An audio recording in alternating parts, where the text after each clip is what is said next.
नमस्कार बच्चों, कैसे हैं आप लोग। उम्मीद करते हैं एकदम बेहतर होंगे, अच्छे होंगे और ये भी आशा करते हैं कि आपको गणित विषय के ये वीडियो समझ में आ रहे होंगे। एक सीरियल से इनको पढ़ा रहे हैं, बिल्कुल कठिन भाषा का इस्तेमाल नहीं कर रहे हैं, ना कोई कठिन पैटर्न का इस्तेमाल कर रहे हैं। आज इस वीडियो में हम लोग एक्सरसाइज 2C यानी प्रश्नावली 2C को स्टार्ट करेंगे। इसमें हम लोग क्या पढ़ने वाले हैं, इसमें त्रिघात बहुपद पढ़ने वाले हैं। द्विघात बहुपद के बारे में लगभग सारी बातें हो चुकी हैं। द्विघात बहुपद कौन से बहुपद होते हैं, ax² + bx + c, और ये दो घात के हैं तो इनमें जो है दो शून्यक मिले थे। शून्यक हम लोग गुणनखंड विधि से निकालते थे और अल्फ़ा + बीटा बराबर -b/a, अल्फ़ा × बीटा बराबर c/a, इस तरीके से हम लोगों ने इसको शून्यकों और गुणांकों के मध्य संबंध की सत्ता की जांच वगैरह भी सीख ली थी। अब 2C में हमको पढ़ना है तीन घात का समीकरण। तो सबसे पहले जाने क्या होता है तीन घात का समीकरण, जिसको हम लोग बोलते हैं त्रिघात समीकरण। तो त्रिघात समीकरण या जिसको हम लोग त्रिघात बहुपद के नाम से पढ़ रहे हैं।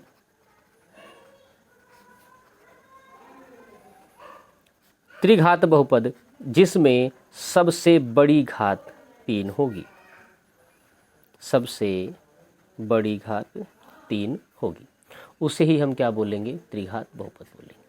अगर इसकी हम स्टैंडर्ड फॉर्म यानी मानक रूप की बात करें, जो कि दो घात समीकरण में क्या था, ax² + bx + c, तो इसमें होगा बेटा ax³ + bx² + cx + d बराबर 0।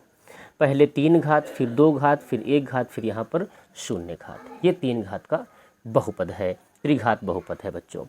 अब त्रिघात बहुपद है तो सीधी सी बात है, इसके तीन शून्यक भी होंगे।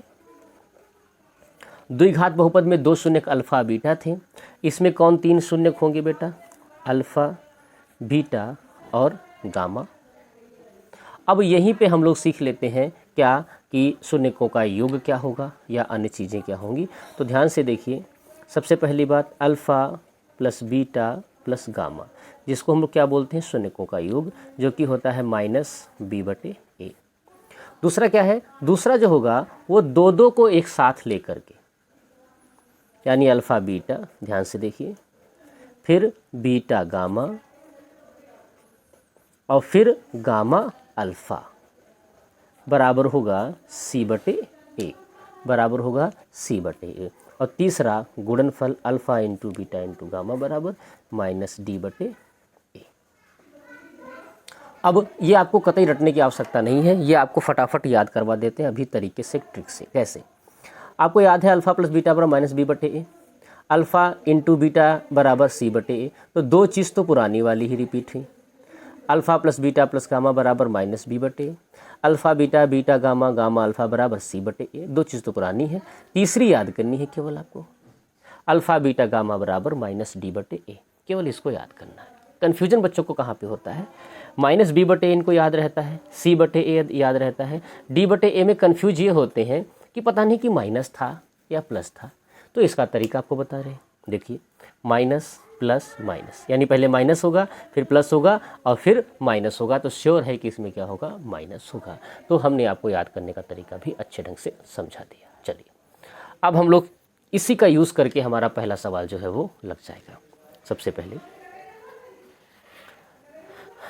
का पहले पार्ट में इसने क्या कर रखा है, 2x³ + x² - 5x + 2, इसके तीन शून्यक 1/2, 1 और -2। बच्चों क्वेश्चन अगर आप पढ़ेंगे तो उसमें लिखा हुआ है कि ये सत्यापित कीजिए कि तीनों ये शून्यक हैं कि नहीं है। तो तीनों शून्यक हैं या नहीं है, ये कैसे चेक किया जाएगा बेटा, तो ये तरीका सिखा चुके हैं। जिस किसी को चेक करना है कि वह उसका शून्यक है नहीं, उसको x बराबर रखिए। अब x बराबर 1/2 इसमें रखेंगे, अगर ये शून्य हो गया तो मतलब ये शून्यक है, और अगर नहीं हुआ तो मतलब शून्यक नहीं है। देखिए कैसे, x का मान 1/2 की घात 3, यहाँ x का मान 1/2 रखेंगे, यहाँ x का मान 1/2 रखेंगे और +2, हल करेंगे हम लोग इसको। ये 3 घात है तो 1 की घात 3 1 होता है, 2 की घात 3 होता है बच्चों 8, 1 की घात 2 1 होता है, 2 की घात होता है 4। ये 5 एकन 5/2 और ये +2, ये कट जाएगा, 2 चक्कू 8। ये दोनों के हर बराबर हैं, इनको एक बार लिख सकते हैं। 1 + ये कितना हुआ 2/4, 5/2 + 2, 2 एकन 2 2 दूनी 4, 1/2 - 5/2 + 2। ये फ्रेम से थोड़ा सा हट रहा है। अब ये देखिए इसके हर बराबर हैं, तो इनको एक बार लिख लेंगे हम लोग। 1 - 5 कितना हुआ, ये -4 हुआ और +2, 2 एकन 2 दूनी 4 -2 और +2। ये असमान चिन्ह घटेंगे, 0 आ गया। अगर x का मान ये रखने पे 0 आया मतलब 1/2 इसका शून्यक है बच्चों, 1/2 इसका शून्यक है। ठीक है, अब इसी तरीके से हम चेक करेंगे दूसरे पार्ट को भी। किसको, 1 को। अब x बराबर 1 रखने पर रख लेते हैं। 1 की घात 3 प्लस 1 की घात 2 और +2। 1 की घात 3 तो 1 ही होता है, 1 की घात 2 1 ही होता है, 5 एकन 5 और +2, 2 2 4 1 5। पहले प्लस वाली संख्याएं जोड़ते हैं, 2 2 4 1 5। ये शून्य है, यानी x बराबर 1 भी इसका एक शून्यक है बच्चों। अब ऐसे ही x बराबर -2 रख करके चेक करेंगे। रखते हैं इसमें, -2 की घात 3 प्लस -2 की घात 2 -2 और +2। 2 की घात 3 कितना होता है 8, ये माइनस है तो ये इधर माइनस आ जाएगा। 2 की घात 2 होता है बेटा 4, माइनस का स्क्वायर प्लस ही होता है, और 5 दूनी 10, ये हो जाएगा +2। सारे फटाफट जितने भी प्लस हैं उनको जोड़ लेते हैं। 10, अच्छा पहले इसको गुणा भी करना है, तो 8 दूनी 16 और इधर जोड़ते हैं 10 2 12 और 4 16। असमान चिन्ह घटेंगे 0, यानी तीनों इसके शून्य है, क्योंकि तीनों का बारी बारी से मान रखने पर ये शून्य हो गए हैं बेटा। चलिए, लेकिन अभी पिक्चर अभी बाकी है मेरे दोस्त। कैसे बाकी है, क्योंकि इसने कहा है कि प्रत्येक स्थिति में शून्यकों और गुणांकों के बीच संबंध की सत्यता की जांच भी कीजिए। तो अब इनकी हम लोग जांच करना शुरू करते हैं।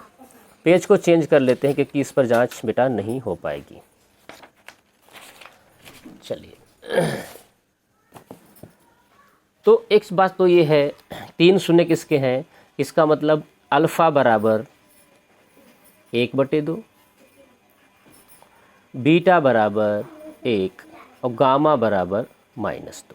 ठीक है, ए बी सी के मान भी लिख लेते हैं अभी तुरंत हम लोग। ए बी सी के मान कैसे लिखेंगे, देखिए x क्यूब के पास जो है वो a का मान है यानी 2। आप लोग समीकरण पीछे चला गया है, समीकरण आप किताब से देख लीजिएगा। और b का मान जो है वो है 1, c का मान है -5 और d का मान है 2। अब इसको हम लोग चेक करते हैं, ये -5 लिखा हुआ है। तो पहले सबसे पहले alpha plus beta plus gamma बराबर -b/, अल्फ़ा का मान है 1/2, बीटा का मान है 1 और गामा का मान है -2। बी का मान है 1 और a का मान है 2।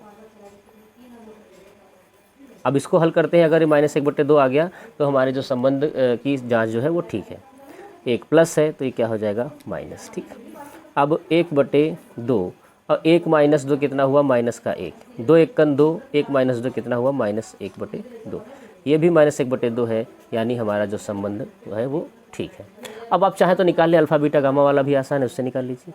2 निकालना ही काफ़ी है, कोई दिक्कत नहीं। अल्फ़ा बीटा गामा बराबर -d/a होता है।